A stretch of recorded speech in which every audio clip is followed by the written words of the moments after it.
ang susunod na Vice Mayor ng Bayan ng Lukban, Vice Mayor Alvin Villaseñor!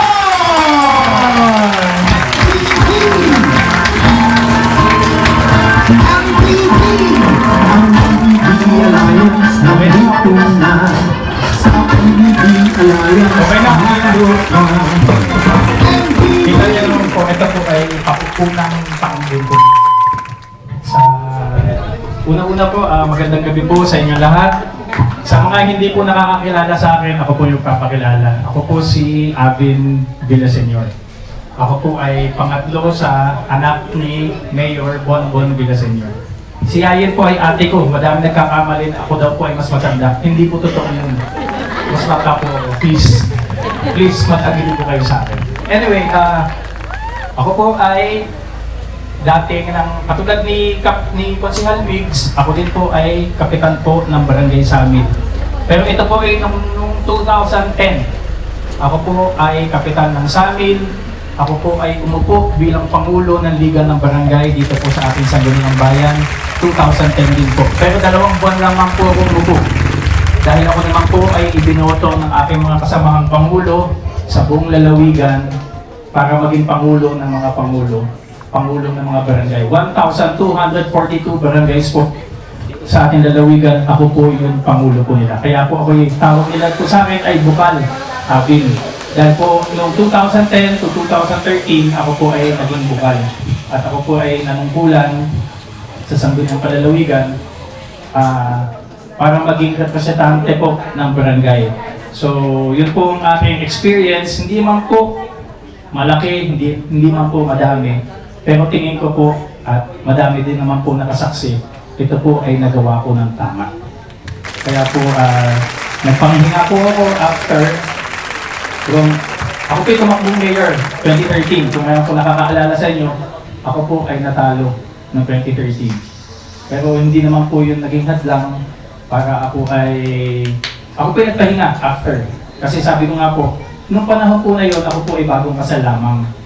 Sabi ko, baka ito ang gusto ng Diyos sa akin, na alagaan ko muna ang aking nabubuong pamilya. Kasi po nung time na yun, meron na po akong isang anak. So, ayun po, tinuloy ko po. Ngayon po, 4 na ang anak ko. Kasi after 12 years, ako po ay nagbabalik. Ako po muling nanliligaw sa inyo, na baka naman sa pagkakataong ito, ako po ay mapagbibigyan nyo na. Ako po ay tumatakbong bilang Vice Mayor. At kung makikita niyo po sa t-shirt ko, nandito pa rin po yung MBB. Bakit po? Ako po'y naniniwala, tawagin naman akong hambog, ako po'y naniniwala na si Mayor Bonbon pa rin ang pinakamagaling na mayor po. Ganun na po ang ito sa ating lahat. Kaya po ito, hindi ko nawawala, pero wala siya sa puso ko. Ang puso ko po, ito, ako na. Kaya po sana, hindi ko naman po gusto palitan po, hindi ko gusto angatan ang nagawa ng aking ama. Siguro sa pagkakataon po ito, ang gusto ko lamang po ay nakita ko po kasi ang nangyari. Nung tumakbo po ang dating Vice Mayor, tapos ngayon natalo siya, nakita ko po yung pagkakaiba. Sabi ko, iba talaga ang aking ama. Ngayon po, hindi naman ako manitira or kahit ano. Ang akin lamang pong gusto ay ibalik sa taong bayan ang para sa taong bayan. Ayaw ko na po, nakikita ko po, ako po ay sabi nga ni Konsehal Boyet, yung business permit napakahirap, pero pag mga taga-ibang bayan, napakabilis. Ang akin pong tiyahin ay nagbukas dito sa grotto ng mga stalls na pangrenta. Kami po ay pabalik-balik. Paulit-ulit, ang dami pong hinihingi. Pero pag mga ibang negosyo na galing sa ibang bayan, aba, ang bilis. Paano po nangyari yun? Diba? Ang sabi po, unahin po muna natin ang ating mga kababayan. Kasi po, sa huli, tayo po ang kawawa. Sabi ko nga, wala akong talagang plataforma na sasabihin sa inyo dahil ang Vice Mayor naman po ay tagapuktok lang naman niya sa Sangguniang Bayan. Ang gusto ko lamang pong baguhin ay takbo ng politika dito sa ating bayan. Ayoko na po ng kulay. Kung mapapansin niyo po, nung ako'y tumakbo, Hindi ko na po hinangad na magkaroon ng ulo. Hindi ko na po hinangad na makumpleto yung lineup ko. Sabi ko, sa tatlong itong nakasama ko, kay Mike, kay Wiggs, kay Consel Boyet, tingin ko po, ito na po ang kukumpleto. Kami na po ang bubuo sa pagkukulang ng ating sangguniang bayan. Ayoko po ng kulay. Yung mayor ngayon, kaibigan ko yan. Yung mayor dati, wala namang kaming kahit ano. Very civil kami, very professional. Kasi po nakasama ko naman po siya sa Sangguniang Bayan nung ako po yung nanungkulan parang sa 2 buwan. Wala naman po anything bad. Sabi ko, kung ako po ay mananalo, papatunayan ko po na kahit sinong nakaupong mayor, kaya ko magtrabaho. Kasi magtatrabaho ako, hindi para sa sarili ko, hindi rin para sa kanila, ngunit para po sa tao. Kaya po, sabi ko nga din po na, pasensya na po kayo, ito po ay talagang after 12 years ako po yung sasalita ulit sa harap ng madaming tao. Ako po ay hindi nasanay. Dahil sanay lamang po ako, lagi lang ako nakikinig. Pag nagagalit po yung asawa ko, makikinig lang ako. Hindi na ako nagsasalita at hahaba lamang ng usap. Ang akin lamang po, ang gusto ko lang po talaga mangyari, ayoko lamang po sa mga taong madamo. Naintindihan niyo po ba yun? Ayoko po pinagdadamutan ang aking mga kababayan. Napakadamot po. Sa totoo lang. Medyo garapal na, pero hindi ko alam kung paano po nila iyon nasisigmura.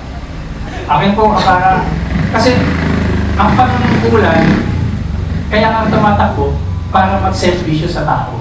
Ang nangyayari po ay hino-hostage po ang mga tulong na para sa ating mga kababayan.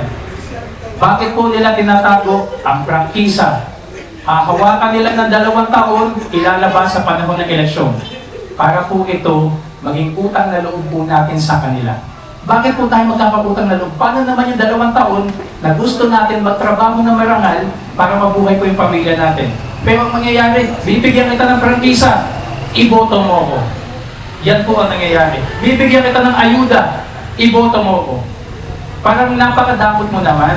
Ibigay mo sa tao. Ibigay mo man sa tao yan nung unang panahon, kung yan po ay tatanawin nyo ng utang na loob nyo sa kanila, ibuboto at buboto nyo sila. Hindi yung pong i-hostage nyo kung ano ang para sa tao at ilalabas nyo lamang kung kailan kailangan nyo po sila. Ganun po ang nangyayari. Ako po ay hindi naninira. Ako pa lang po ay siguro talagang ito po talaga yung naramdaman ko. Yung nag-desisyon po ako tumakbong vice mayor, sabi ko, hindi ako mag-mayor kahit po mayroon kong sabi, mag-mayor ka na lang, ganun din naman. Hindi po.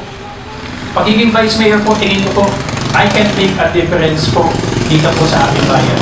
At kaya ko po itong gawin kahit ako ay vice mayor lamang. Pero ang kailangan ko lamang po ay mga kasama ko.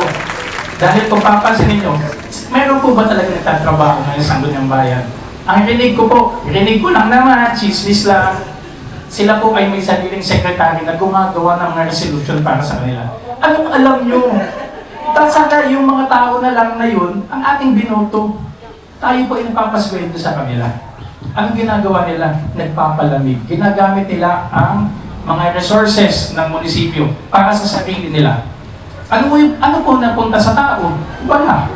Totoo lang po. Ngayon, maglalakad, kahit po kami, kahit sabihin nyo po, kami naglalakad, kami po nanliligaw, kami po. Tawagin nyo kami plastic, tawagin nyo kami ganyan. Pero kami po sa grupo namin, kung ano pong nakikita nyo sa labas o sa harap nyo ngayon, kung kahit po sa tayo-tayo lang, kung ano po nakikita nyo, yun lamang po kami. Yun lamang po ang kaya namin i-offer. Dahil limitado po ang kaya namin magawa. Pero kung pag kami po ay makaupo, uunahin po namin taong bayan. Uunahin namin lukban.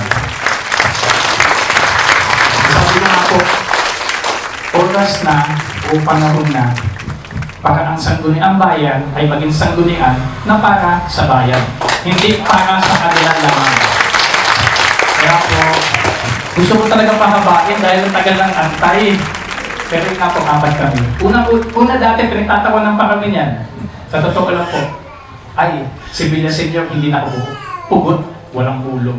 Putol, kulang ang mga kamay at paa. Hindi po. Tingin ko po, kahit kami ay 4 lamang, ako bilang Vice Mayor, 3 lamang po ang konsehal, ang tingin ko po, kayo pong taong bayan, ang pupuno po sa pagkukulang po ng lineup na to. Sama-sama po tayo. Ang dami ko palang chance dito. Kaya kabahan ako. Tita, pwede tubig. Tita, tuloy mo po. Kaya po sa inyo po lahat, kahit man gusto kong pahabain, sabi ko nga, hindi ko po talaga kaya pahabain pa to. Hindi naman ako si Mayor Bonbon na maglalanding na lilipad ulit. So tayo po ay palanding na po.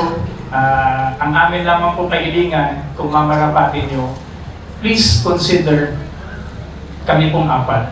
Ako po, Vice Mayor, si Mike Burines po, napakagaling, napakatalinong bata.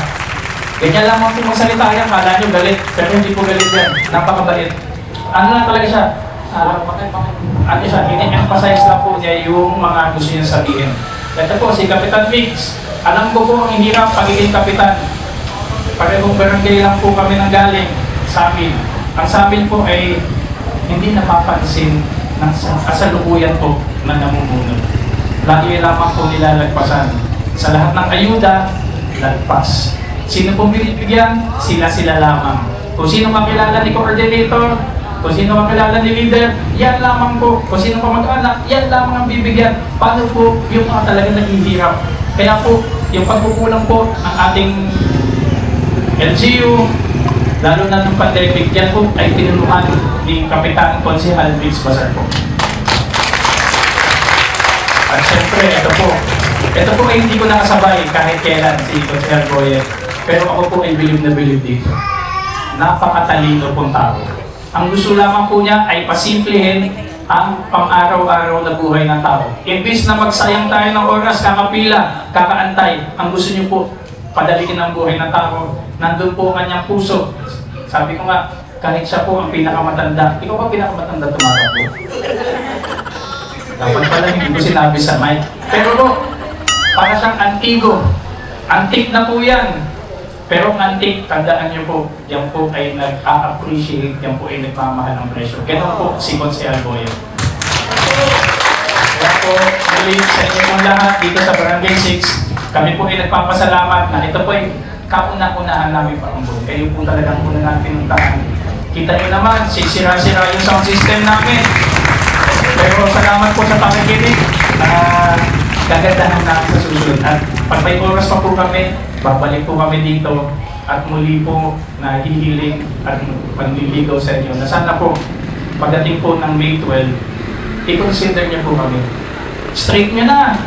Vice Mayor, tatlong konsehal, punuan niyo po kung sino gusto niyo. Kung ayaw niyo na punuan, kung tingin niyo, sapat na kami. Sabi nga, apat dapat, yung apat sapat. Hindi po, tingin po lahat. Maraming salamat po.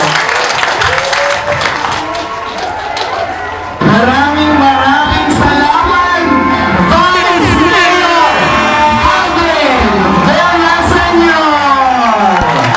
Muli palapakan natin ang grupo ng Maunlad na Bayan, Victory ng Mamamayan! Let's start with number 6 sa balota, Konsehal Mix Bazar! Number 7 sa balota, Konsehal Mike Barines! At number 17 sa balota, Konsehal Boyet Permalino! At ang uunahin ang taong bayan ng Lukban, ang number 3 sa balota, Vice Mayor Alvin Villaseñor!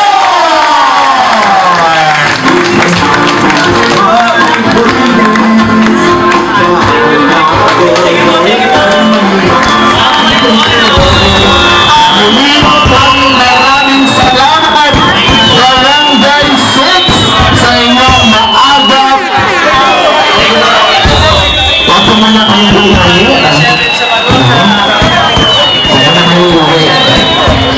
Sa balota, Konsehal Mix Bazar! Number 7 sa balota, Konsehal Mike Barines! At number 17 sa balota, Konsehal Boyet Permalino! At ang uunahin ang taong bayan ng Lukban, ang number 3 sa balota,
sabay-sabay lalaban sa hirap at ginhawa, kahit lang di bibitaw. Para sa bawat isa, tagumpay ay abot kamay. Walang mahirap na hindi kaya pasan, basta't magkasama. Lahat ng pangarap ay magkakamtan. Magkakaisa natin ang ating lakas. Sa bawat akbang walang bibitaw, walang iiwan. Hawak kamay, sabay-sabay tayo'y aangat. Sa kooperatiba, lahat tayo'y magtatagumpay. Together we stand, walang suko, walang hadlang. Pagkakaisa natin, tagumpay ay laging nakalaan.